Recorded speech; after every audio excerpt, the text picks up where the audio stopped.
ये है talks news network और आप देख रहे हैं पॉलिटॉक्स, राजनीति का कच्चा चिट्ठा। न्यूयॉर्क के टाइम मैगजीन ने बुधवार को 100 सबसे प्रभावशाली लोगों की अपनी सालाना लिस्ट को जारी किया है। टाइम की इस लिस्ट में प्रधानमंत्री मोदी, पश्चिम बंगाल की मुख्यमंत्री ममता बनर्जी और सीरम इंस्टीट्यूट ऑफ इंडिया के सीईओ अदार पूनावाला का नाम भी शामिल है। 2021 के सबसे प्रभावशाली नेताओं की लिस्ट में सबसे चौंकाने वाला नाम तालिबान के सह संस्थापक मुल्ला अब्दुल गनी बरादर का है। अफगानिस्तान की वर्तमान तालिबान सरकार में बरादर को उप प्रधानमंत्री का पद दिया गया है। मजे की बात यह है कि टाइम ने मोदी को हिंदू राष्ट्र की तरफ से ले जाने वाला यानी कट्टर बताया है, वहीं तालिबान के मुल्ला बरादर को मॉडरेट चेहरा यानी उदार बताकर ब्रांडिंग की है। बुधवार को जारी 2021 के 100 सबसे प्रभावशाली लोगों की सूची में अमेरिकी राष्ट्रपति जो बाइडेन, उपराष्ट्रपति कमला हैरिस, चीनी राष्ट्रपति शी जिनपिंग, ड्यूक और duchess of success Prince Harry और मेगन शामिल है। इसके अलावा अमेरिका के पूर्व राष्ट्रपति डोनाल्ड ट्रंप, इजराइल के प्रधानमंत्री नेफ्ताली बेनेट, ईरान की राष्ट्रपति इब्राहिम रईसी और टेस्ला के सीईओ एलन मस्क के नाम शामिल है।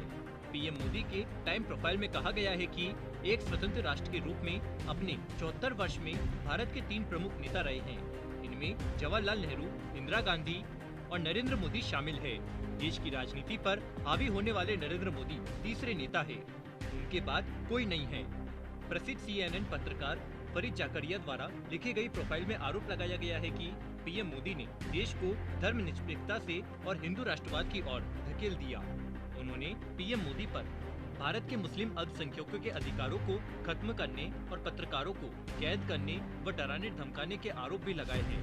टाइम की मैगजीन पर भी सवाल है क्योंकि लिस्ट ऐसे वक्त निकली जब प्रधानमंत्री मोदी यूनाइटेड नेशन को संबोधित करने अमेरिका जाने वाले हैं।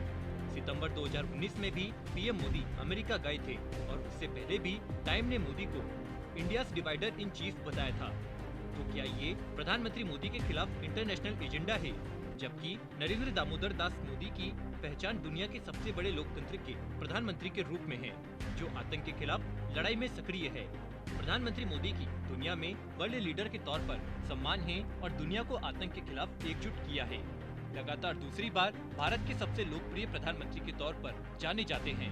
टाइम मैगजीन ने पीएम मोदी पर मुस्लिमों के अधिकारों को खत्म करने का आरोप लगाया है और कहा कि मोदी ने देश को धर्मनिरपेक्षता से हिंदू राष्ट्रवाद की ओर धकेल दिया है। इसके अलावा पत्रकारों को कैद करने और डराने धमकाने का भी आरोप है। वहीं मुल्ला अब्दुल गनी बरादर को शांत और गुप्त नेता बताया है। मैगजीन ने कहा कि बरादर तालिबान के भीतर एक उदारवादी नेता है। वहीं मुख्यमंत्री ममता बनर्जी की अगुवाई में तृणमूल कांग्रेस ने पश्चिम बंगाल विधानसभा चुनाव में 2 मई को शानदार जीत हासिल की। बीजेपी की तरफ से तमाम कोशिशों और केंद्रीय मंत्रियों के उतरने के साथ ही पूरी ताकत झोंकने के बावजूद ममता बनर्जी की अगुवाई में तृणमूल कांग्रेस को जीत मिली। इसके बाद राष्ट्रीय राजनीति के फलक पर टीएमसी का दबदबा बढ़ गया। ममता बनर्जी के लिए यह कहा गया है कि वे भारतीय राजनीति में उग्रता का चेहरा बन गई है। ममता बनर्जी के बारे में कहा गया है कि वह अपनी पार्टी तृणमूल कांग्रेस का नेतृत्व नहीं करती है, वह खुद ही पार्टी है। वहीं टाइम मैगजीन की 100 प्रभावशाली लोगों की सूची में शामिल अदार पूनावाला पुणे स्थित दवा बनाने वाली कंपनी सीरम इंस्टीट्यूट के सीईओ है।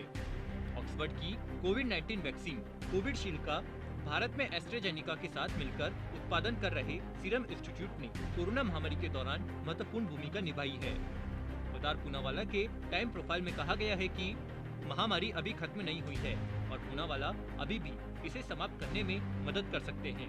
वैक्सीन असमानता जरूर है और दुनिया के एक हिस्से में टीकाकरण में देरी के वैश्विक परिणाम हो सकते हैं, जिसमें अधिक खतरनाक रूपों के उभरने का जोखिम भी शामिल है। पॉलिटॉक्स ब्यूरो, दिल्ली।